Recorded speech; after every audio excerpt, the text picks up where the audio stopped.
Hi guys, কেমন আছো তোমরা সবাই? আশা করি তোমরা সবাই ভালো আছো। তো সবাইকে জানাচ্ছি গুড মর্নিং। মাসি বাড়ির নতুন একটা ভিডিও নিয়ে চলে আসলাম তোমাদের সামনে। তো বলে না পেটের জ্বালা বড় জ্বালা, দেখো সকাল সকাল পেটের জ্বালায় চলে এসছে হনুমানগুলো মাঠে। তো মাঠে ওরা এসছে যে মানে যারা চাষি তারা আলু লাগিয়েছে, সেই আলু খেতেই কিন্তু ওরা মাঠে চলে এসছে। তো পেটের জ্বালাটা কিন্তু মানুষের সবচাইতে বড় জ্বালা, শুধু মানুষের না, পশু পাখি সবারই। তো যাই হোক, সকালবেলা ঘুম থেকে উঠে একদম মাঠে চলে আসলাম। মাসি বাড়ির সামনে কিন্তু এরকম সবুজ মাঠ, ওইটা আমার মাসি বাড়ি। তো সেই লোভটার হাতছাড়া করতে পারলাম না, ব্রাশ নিয়ে একদম সোজা চলে আসলাম মাঠে।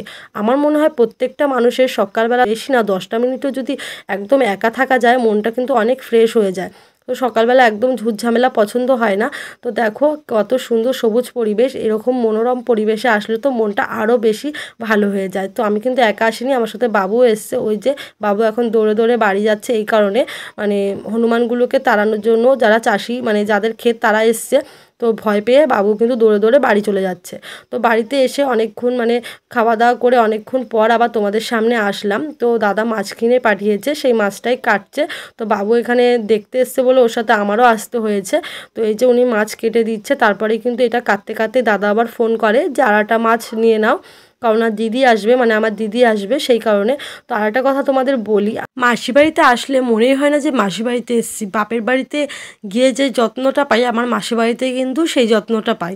মাসি বাড়ির প্রত্যেকটা মানুষ আমাদের কিন্তু খুব ভালোবাসে।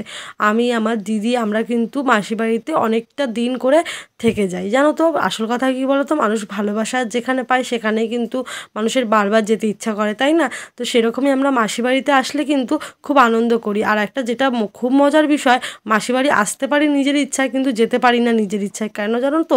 আমার এই ভাই আর দাদা প্রচণ্ড রাগারাগি করে যদি আমরা চলে যাই। তো এই যেটা আমার দাদা আর ওইটা আমার ভাই, আর এই যে আমার বাবু, ওকে তো তোমরা সবাই চেনো। তো ভিডিও বানায়, কিন্তু তোমরা কেউ সাপোর্ট করো না। প্লিজ বন্ধুরা, প্লিজ একটু আমাকে সাপোর্ট করো। তোমরা সাপোর্ট করলে কিন্তু আমার ভিডিও বানাতে আরও বেশি ভালো লাগবে। তো কয়েকদিন ধরে একদম ভিউজ হচ্ছে না বলে আমার কিন্তু ভিডিও বানানোর জন্য একদমই মন নেই। তো তারপরে দুপুরবেলা বাবুকে স্নান করে দিয়েছি, তো এখন একটু খেলছে। তো এরাও কিন্তু ওকে খুব ভালোবাসে। বাবুকে এবার ভাত খাইয়ে দেবো। তো বাবুকে ভাত খাইয়ে নিজে খেয়ে একটু ঘুমিয়ে পড়েছিলাম, এইমাত্র উঠলাম। তোমাদের দাদাভাই এখনও ঘুমাচ্ছে, আর দিদি ওরাও চলে এসছে। মাসি বাড়িতে যে চাঁদের হাট বসেছে, তো আমরা এখন কিন্তু সবাই মিলে খুব আড্ডা দিচ্ছি, বেশ আনন্দ করছি। এত ভালো লাগছে যে বলার মতো না। তো খুব ভালো লাগছে। আর বিয়ের আগের জীবন আর বিয়ের পরের জীবন অনেক আলাদা। বিয়ের আগে কত এরকম মজা, আর বিয়ের পর অপেক্ষায় থাকা কখন এই দিনটা আসবে, কতদিন পর বাপের বাড়িতে যাব, সবার সাথে এরকম দেখা হবে। পুরো একটা আলাদা মানে কী অভিজ্ঞতা, কি বলবো তোমাদের, ভালো লাগে না? তো যাই হোক, এখানে আমরা বসে আড্ডা দিচ্ছি, আর পাশের ঘরে বৌদি আর আমার ভাইয়ের বউ মিলে চপ ভাজছে। তো চলো বন্ধুরা, আমরা চপ খাই। তোমরা আমার চ্যানেলটি সাবস্ক্রাইব করো। টাটা।